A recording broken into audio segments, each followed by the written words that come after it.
Hey there, this is Perch, and this falls in the realm of what feels like to me. I always feel like this is a manufactured outrage. This is something that people get upset about. That they don't really get upset about. It's news sites driving clicks and a bunch of other stuff. But then you look, and there are hundreds or thousands of tweets on some of these topics, and people have made careers over them. So I mean, yeah, I still think it's a manufactured outrage. I still think it's absolutely phony. But I also think it bears kind of talking and fixing, or at least figuring out. It is something I think that needs to be fixed, and that is basically the did somebody earn it? Did somebody not earn it? Or AKA the Mary Sue problem. Um, so I think one of the problems that I have with a lot of discourse on social media and the internet and other things, and it's starting to creep into the comic store. And that's always where I get irritated because for a long time, a lot of stuff wouldn't make it into the comic store. It would be online and it'd be a phony little online world. And then in the store, you talked about real life things, and that was real life. Those two are separate. But every now and then things poke their heads in to real life. And then it's like, okay, now we have to come in and address it.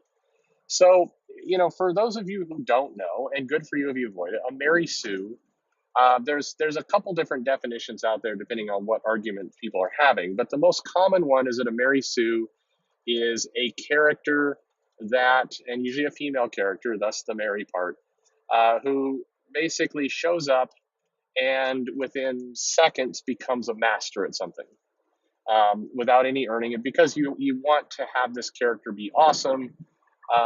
You want to have this character just instantly be a natural at whatever they're doing. And um, where this has gotten controversial, I don't know why this has gotten controversial, is that at some point this became part of the gender wars as opposed to bad writing. And I think bad writing is where it belongs. So if you get a character who shows up and they're kind of a bumbling fool, but the writer, the director clearly wants them to be the hero, and instantly they just pick up all the skills, amazing fighter pilot, and everything else. Good example of that might be Star Wars. So Luke Skywalker, never been off Tatooine for his entire life. He rides around with Han. He's not piloting the Millennium Falcon. He's not doing any of that. You could argue all aspects of his character are quote unquote Mary Sue like. Because he's staging a rescue, he's shooting a blaster, he's killing stormtroopers, he's ducking laser fire, all the rest. But hey, you could argue back on old Tatooine, you would go out with old Uncle Ben and they'd shoot womp rats or something. I mean, he did make a comment of targeting womp rats with a rifle. Who knows what Luke's doing during the weekends? Maybe he's a proud Tatooine NRA member, so he's comfortable around a blaster.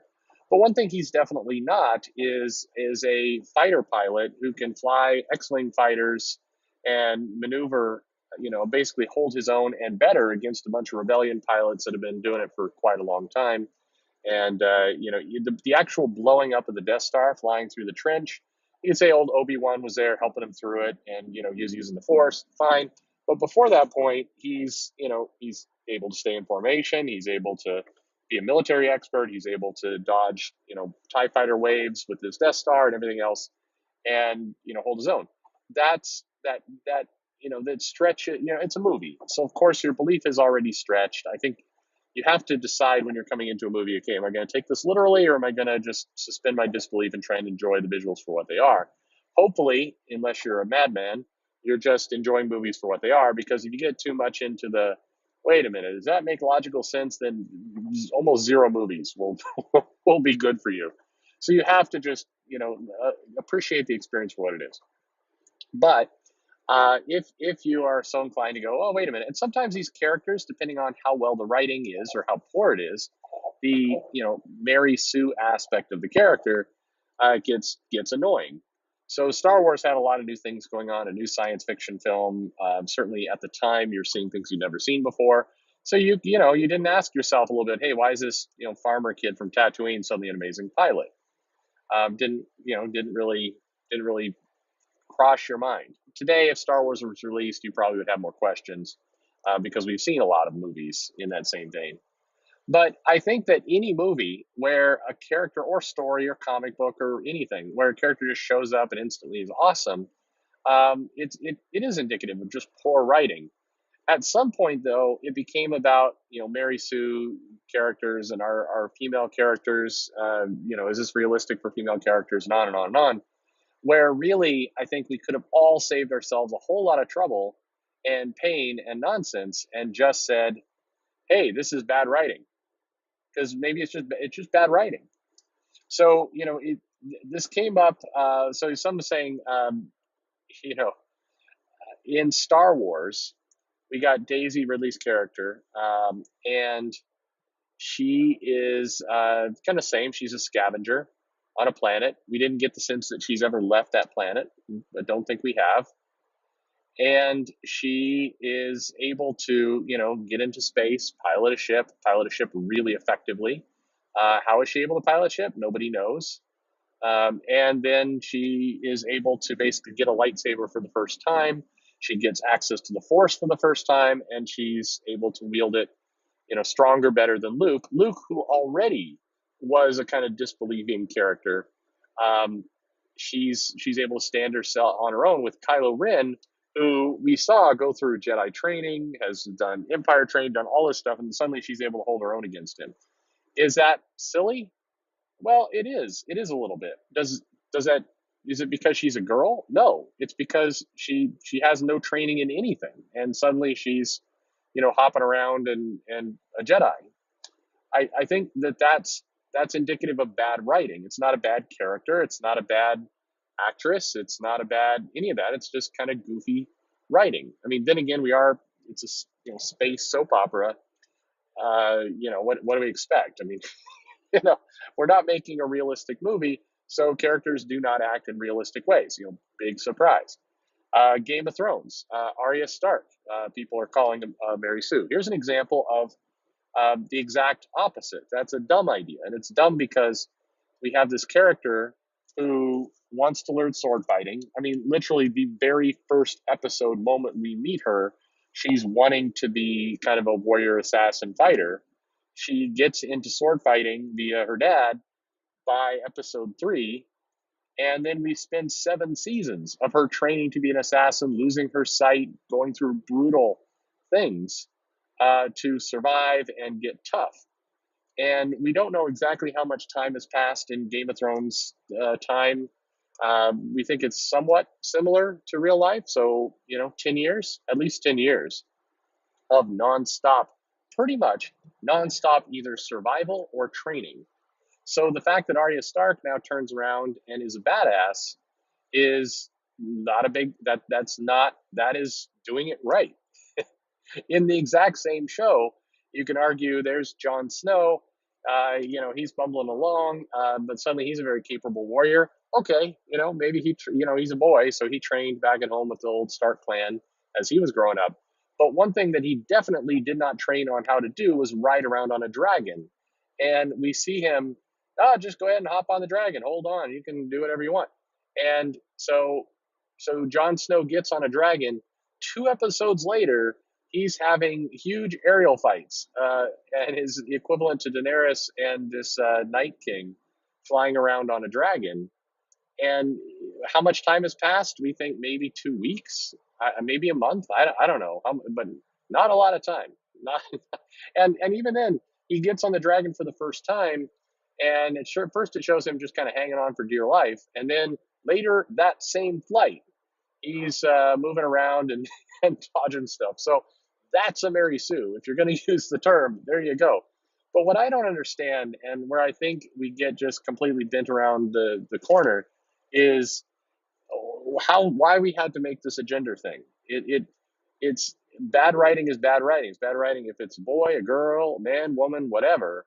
It's bad writing, and I think the people kind of clamoring for, these women Mary Sue characters.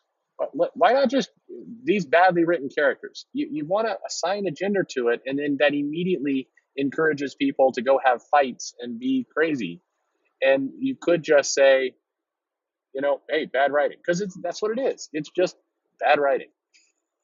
Just keep it simple. What are you doing? You don't have to make all this other nonsense go on. And I also think it goes to the same thing with it just encourages fights. The Brie Larson, Captain Marvel, and all the stuff around her It's like, oh, her character is cocky, and her character is arrogant, and her character is unlikable.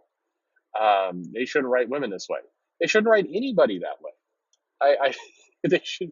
Well, it's just full stop.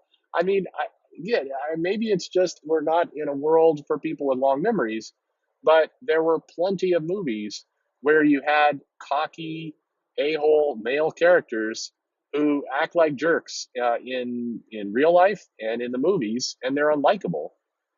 Tom Cruise had a problem for a period of time where there's like, is Tom Cruise unlikable? And Tom Cruise hires a kind of a PR agent to help work on his image. And it's because the character is cocky and unlikable. So, Brie Larson comes around and her character is written to be kind of cocky and unlikable. And she does interviews where she's acting cocky and unlikable. And it's like, this has nothing to do, again, with male, female, any of the rest. Gender is not relevant. It's like, maybe this is bad writing, maybe this is bad career advice, maybe this person, male, female, whatever, needs to have some humility. And on both ends, if somebody says, wow, Brie Larson is acting like kind of a jerk, maybe the response is not, you woman hating misogynist. Maybe it's like, yeah, she kind of is acting like a jerk, just like infinite more men. There have been more men acting like jerks uh, over the years in film than women. That's true. So men men are winning the race on being jerks in movies. So let's just call it there, and just But hey, good news. In our new society, women have the ability to have badly written characters, just like the men. Yay, equality. Um, let's just aim our fire at the true problem, and the true problem is, characters are written terrible. Comics, movies, whatever it is. Let's have likable characters. There are lots of likable characters. I mean, you don't have to. Well, whatever. Anyway, Mary Sue. I mean, as a term, it just seems kind of absurd. I mean, especially if you're going to assign gender equality to it, whatever. I think as long as we mess around with this kind of stuff, we give cover to bad writing. That's really what's happening in the end. Is the more we fool around, the more we get badly written, poorly vetted characters. It's just that simple. Um, that's what I think anyway. What do you think? I think that we ought to stop giving bad writers cover. That's what this feels like. It feels like we're giving them a built-in excuse to just keep writing badly. And the sooner we cut with the gender nonsense and the name calling and the stone throws from both sides, the faster we can get to, hey, let's have better writers. Let's have characters actually fleshed out. If we are going to complain about a character's arc, then let's find ways to make that character's arc better, or not repeat it over and over again. Let's make that the solutions, people. That's what we need. Anyway, I don't know. What do you think? Bring it on. Let me know where I'm wrong. Let me know why this is. I'm completely off base here. Would love to hear your comments, feedback on the topic. Hey, like, subscribe, get notified. I don't know what YouTube does. I go up 30 subscribers, and then the next day I'm down 20 subscribers. And I don't think 30 people are magically finding me in a day. It's possible, a video goes viral and people like it. But